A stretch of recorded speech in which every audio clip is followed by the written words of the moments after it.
విజయసాయిరెడ్డి నిన్ననే కసిరెడ్డి మీద చాలా కసిగా ఆగ్రహం వ్యక్తం చేశారు. అతి దుర్మార్గాలకన్నిటికీ కారణం అతనే, లిక్కర్ కుంభకోణానికి కర్త కర్మ క్రియ అతనేనంటూ అంతకు ముందుసారి ఏదైతే కాకినాడ పోర్టుకు సంబంధించినటువంటి ఉదంతంలో విచారణకు పిలిచినప్పుడు కూడా చెప్పుకొచ్చారు. లిక్కర్ది అయితే ఆయన్ని అడగాలని. అదే సందర్భంలో తాజాగా మాట్లాడినటువంటిది కూడా చూసాం. కసిరెడ్డి ఆయనకి అసలు 100 కోట్ల రూపాయల అప్పు నేనే ఇప్పించాను, వీళ్ళందరూ వచ్చి అడిగితే ఆ తర్వాత అతను ఎలా ఇట్లాగ 3 కంపెనీలు పెట్టడం ఇవన్నీ చేస్తాడా అంటూ అతనే దీనికి అంతటికి కారణం అని చెప్పేసి ఆరోపించుకొచ్చారు.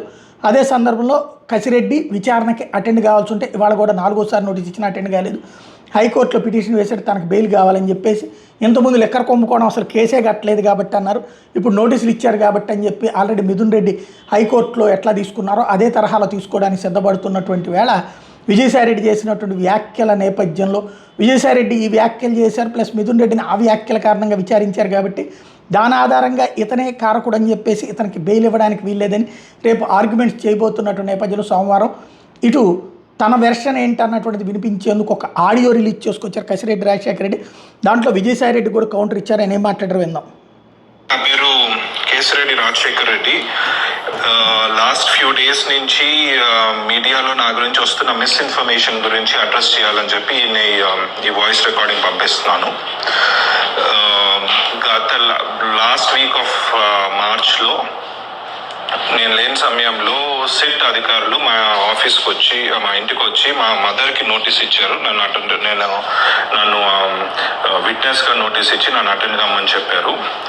వితిన్ 24 hours ఆర్ సో నేను ఇమీడియట్లీ వాళ్ళకి రెస్పాండ్ అయ్యి, సార్ మీరు నాకు నోటీస్ ఇచ్చారు, నేను more than willing to cooperate, నేను వస్తాను, బట్ నాకు ప్రైమరీలీ ఏదైనా బేసిక్ ఇన్ఫర్మేషన్ ఇవ్వండి, నన్ను ఎందుకు రమ్మంటున్నారు, ఏముంది, ఏమైనా స్పెసిఫిక్ డాక్యుమెంటేషన్ ఏమైనా తెమ్మంటారా, ఇంకేదన్నా నా గురించి ఏదైనా ఇన్ఫర్మేషన్ మీ దగ్గర ఉన్నది ఎవరైనా చెప్పింది ఉందా, anything give me some information so I can come prepared అని అడిగాను. అది నేను పెట్టిన ఈమెయిల్ పెట్టిన తర్వాత ఇమీడియట్లీ సెకండ్ నోటీస్ మళ్ళీ సర్వ్ చేశారు వయా ఈమెయిల్ చేసి, ఆ ఈమెయిల్లోనే మళ్ళీ ఈరోజు ఇచ్చి నోటీసు రేపు అటెండ్ అవ్వండి అన్నట్టుగా ఇచ్చారు. అప్పుడు I think then I started consulting my lawyers were very clearly ఏం కమ్యూనికేట్ చేశారంటే, వీళ్ళు మిమ్మల్ని విట్నెస్గా నోటీస్ ఇచ్చి మిమ్మల్ని అరెస్ట్ చేయాలని చూస్తూ ఉన్నారు. So what ever it is, మీరు కోర్టులో ప్రొటెక్షన్ తీసుకొని కోర్టులో లీగల్గా మీకున్న ఆప్షన్స్ అన్ని ఎగ్జాస్ట్ చేసిన తర్వాతనే నోటీస్కి అడ్రస్ చేయడం బెటర్ అని అన్నారు. సో వాళ్ళు పంపించిన నోటీస్ని ఆల్రెడీ మనం హైకోర్టులో ఛాలెంజ్ చేశాము. హైకోర్టు రీజనబుల్ టైం ఇచ్చి పిలవండి అని చెప్పింది. దాని మీద కూడా మళ్ళీ సుప్రీంకోర్టులో నడుస్తూ ఉంది. అది కాకుండా యాంటిసిపేటరీ బెయిల్ పిటిషన్ కూడా పెట్టున్నాము, where we have clearly told that I will more than willing to cooperate with the investigation.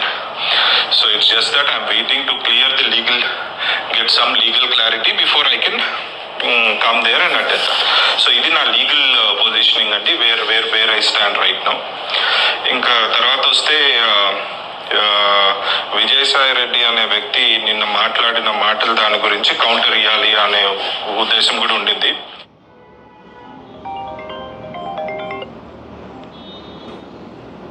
But all I want to say right now, ఆ మనిషి ఒక బట్టెబాజ్ మనిషి. ఆయన గురించి ప్రస్తుతానికి I don't want to talk too much about it, because నా ఈ legal matters అన్నిటికీ అయిన తర్వాత once I face the investigation, నేను మీడియా మొత్తం అందరినీ పిలుచుకొని ఈ బట్టెబాజ్ మనిషి గురించి మొత్తం ఆయన చరిత్ర అంతా తీసి అందరి ముందు పెడతాను. Absolutely have no qualms about it. అది జరుగుతుంది. అప్పటి వరకు దయచేసి మీడియా మిత్రులు నేను కోరేది ఒకటి, one side of the story విని మీరు కన్క్లూజన్స్కి రాకండి. Please wait for my side of the story to come out. Thank you. ఇది విజయసాయిరెడ్డిని ఒక దూషణ ప్లస్ ఇది కలిపేసేసి చెప్పుకొచ్చారు. విజయసాయిరెడ్డి కౌంటర్ ఇవ్వడానికి రెడీ అవుతున్నారు. అప్పుడు కసిరెడ్డి కాదట, ఈయన పేరు కేసిరెడ్డి అట. ఇది ఓకే అయితే కనుక నెక్స్ట్ రేపు పొద్దున విజయసాయిరెడ్డి కౌంటర్ ఇవ్వడానికి రెడీ అవుతారు. ఇక వార్ మాటల యుద్ధం పెరగబోతోంది.